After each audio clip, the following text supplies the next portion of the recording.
Ассалаумағалейкум қазақ елі. Бүгін 17 мамыр 2023 жылы. Дәл қазір сағатымыз 15:36. Өздеріңіз білетіндей, тіркелмеген Ата жұрт партиясының әрбір өңірдегі өкілдері 2023 жылы 10 мамырда әр облыста, әр өңірде мына Қытай мен Қазақстан ортасындағы визасыз режимге қарсылығын танытып 17 мамыр күні көшеге бейбіт шеруге шығатындығын туралы әкімшілікке, жергілікті әкімшіліктерге хабарландырып тастаған.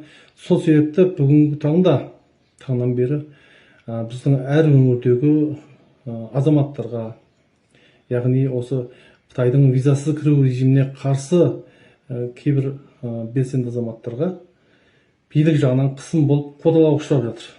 Соның бірі осы тіркелмеген Ата жұрт партиясының жетекшісі болған Бекзат Мақсұтханұлы таңғы сағат 8 шамасында үйінің алдында ұстап алып кеткендігін хабарлағанбыз осының алдында ғана.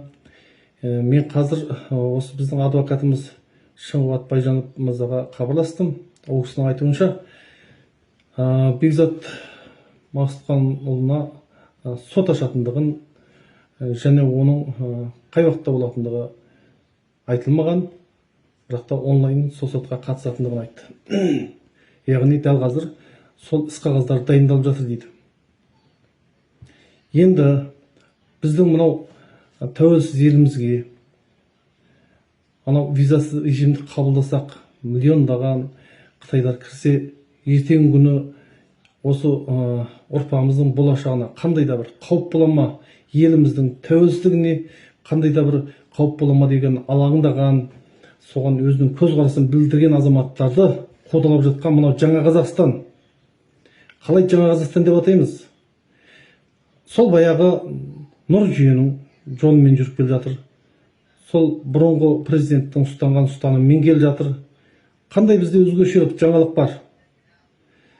Мен өзіміздің ішкі істер министрлігінен және жоғарыда отырғандардан, президенттен қатаң түрде талап етемін. Мынау визасыз режим қабылданбасын, тоқтатылсын. Сонымен қатар осы визасыз режим туралы өзінің көзқарасын білдірген әрбір азаматты қудалауды тоқтатыңыздар. Бекзат Мақсұтханұлына бостандық беріңіздер. Біз өз құқығымызды пайдалана отырып, өзіміздің конституциядағы құқығымызды пайдалана отырып, қандай да бір келіспеушілігімізді өзіміз ашық білдіре аламыз. Біздің құқығымызды шектемеңіздер.